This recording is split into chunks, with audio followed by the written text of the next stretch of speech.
Bonjour à tous et bonjour à toutes, je suis Manuela Ivano, je suis coach, thérapeute en thérapie comportementale, cognitive, émotionnelle et en psychologie positive et j'exerce au cabinet médical de Marie. Alors aujourd'hui, j'aimerais vous partager avec vous quelques exercices que j'utilise souvent en cabinet et qui en fait permettent aux personnes que j'accompagne de comprendre à quel point il est compliqué de se débarrasser d'une pensée et à quel point être en lutte contre une pensée et contre une émotion ne sert parfois à rien. Alors j'utilise souvent la métaphore des sables mouvants. Quand vous restez, voilà, imaginons que vous marchez sur la plage et puis d'un seul coup vous rentrez dans des sables mouvants. Plus vous allez lutter, plus vous allez vous débattre et plus vous allez vous enfoncer. Plus par contre vous allez accepter et être en accord avec le mouvement du sable, et plus vous allez potentiellement pouvoir en sortir facilement. Eh bien, c'est la même chose avec les pensées et les émotions. Plus on est en lutte et plus on essaie de combattre ou parfois de fuir, d'être dans l'évitement par rapport à ces pensées ou à ces émotions, et plus en fait elles vont continuer et elles vont même s'exacerber. C'est le cas effectivement aussi avec l'angoisse.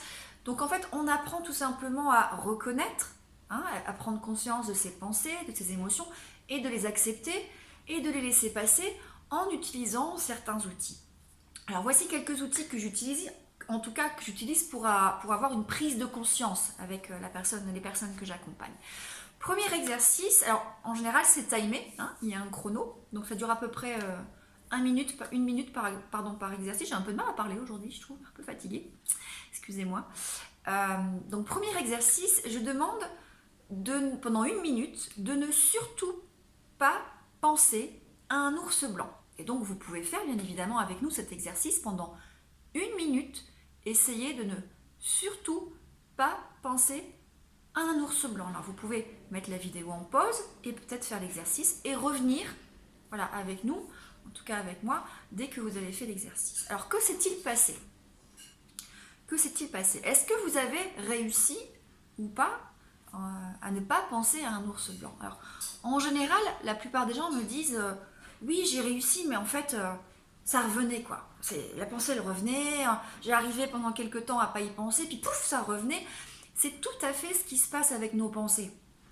Plus on va essayer d'éviter une pensée ou de réfuter une pensée, plus celle-ci va revenir et de manière beaucoup plus intense. Donc, ce premier exercice est là pour nous enseigner que ça ne sert à rien de lutter contre une pensée parce que plus on va vouloir la chasser, plus elle va revenir. Donc, il faut plutôt être dans l'accompagnement.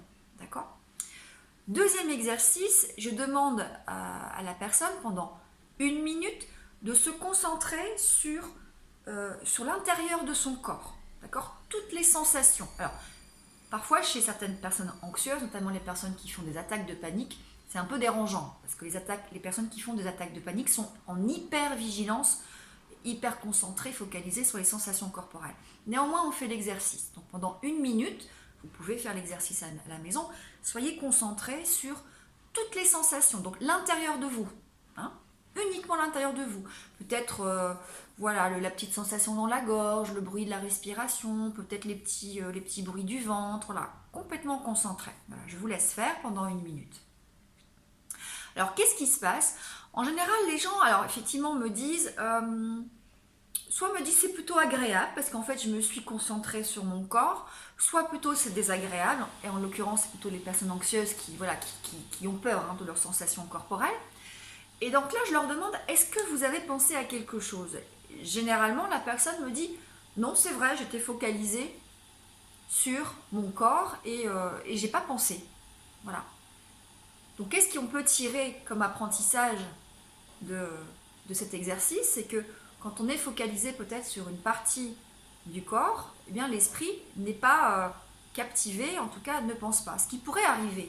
Dans ce cas-là, la pensée, elle vient, hop, on la laisse penser, on la laisse juste passer comme un nuage dans le ciel et on se refocalise sur son corps.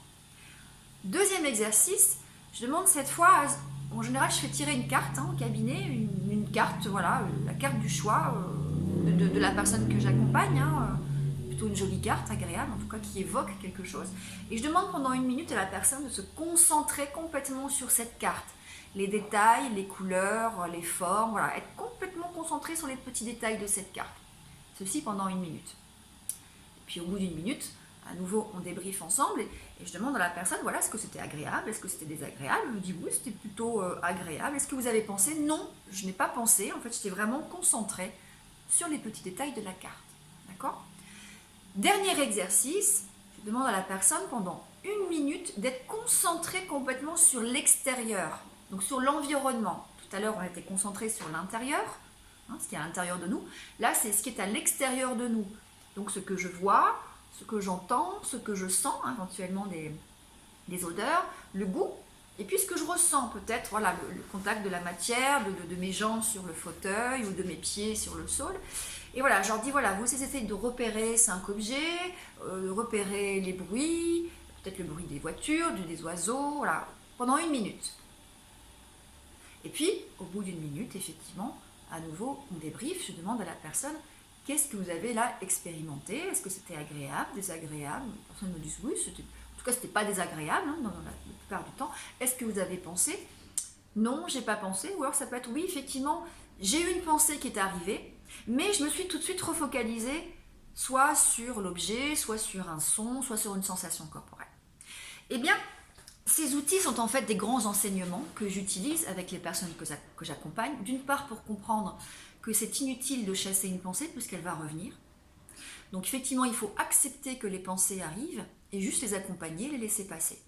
Mais qu'il existe des outils qui nous permettent de réorienter notre attention sur autre chose. D'accord? Si effectivement, alors le piège effectivement de ces techniques, et c'est bien là où j'essaie aussi d'expliquer aux personnes que j'accompagne, hein, c'est attention, ces outils-là ne sont pas un outil d'évitement, d'accord, de fuite de vos pensées et de vos émotions. C'est bien un outil d'accompagnement, c'est de dire là l'émotion elle est là, les pensées négatives sont là, mais tiens, j'ai peut-être une autre possibilité de faire. Donc on n'est pas complètement dans la fuite de ces pensées. Parce que plus vous allez fuir, plus vous allez lutter, hein, c'est la métaphore des sables mouvants, plus ça va être compliqué de vous en dépêtrer.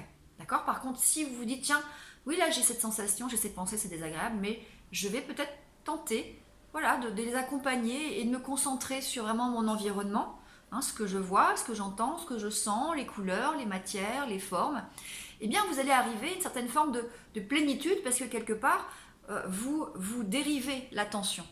Et si à ce moment-là, il y a une pensée qui arrive, on la laisse juste passer, hein, comme un train qui passe, comme un nuage qui passerait dans le ciel et qu'on observerait, qu'on laisserait juste partir. Et vous revenez à l'attention. Alors, on appelle tout ça forcément la pleine conscience, c'est-à-dire être pleinement conscient à ce qui se passe là, maintenant. Hein? Donc, qu'est-ce que je suis en train de faire? Qu'est-ce que je ressens? Qu'est-ce que je touche? Qu'est-ce que je vois autour de moi? Qu'est-ce que j'entends? Et le cerveau c'est juste impossible pour le cerveau de se concentrer sur plusieurs choses en même temps. Donc il ne peut pas à la fois examiner la couleur, la matière ou être à l'écoute d'un son particulier et penser. Ce qui n'empêche que par moment, vous aurez ces pensées qui vont arriver, comme l'ours blanc. Hein, et à ce moment-là, si vous essayez de les chasser, elles vont à nouveau arriver. D'accord? Donc on les accompagne, on les laisse passer. Et à nouveau, on se concentre sur ce qui nous entoure, peut-être sur notre respiration si on se concentre sur l'intérieur, hein, pas sur l'environnement mais sur l'intérieur de soi. Voilà, ce sont des petits exercices qui permettent en tout cas moi de prendre conscience de la difficulté à chasser ces pensées, qu'il y a d'autres façons d'accompagner ces pensées, et puis ce sont des exercices qui mènent après à des vraies pratiques, puisqu'après on apprend aux personnes forcément à se concentrer sur la pleine conscience pour pouvoir mieux accompagner ses émotions et ses pensées. Voilà, j'espère que cette vidéo vous aura été utile. Je vous conseille peut-être de tester par vous-même, parce que vous allez voir que vous allez peut-être vous rendre compte de certaines choses. Et puis peut-être, vous allez aussi vous rendre compte qu'effectivement, focaliser votre attention sur l'environnement, ça vous aide à accompagner vos pensées négatives, en tout cas à les faire passer. Voilà, juste les faire passer comme dans le ciel. Voilà, je vous remercie, prenez soin de vous et peut-être à bientôt pour une nouvelle vidéo.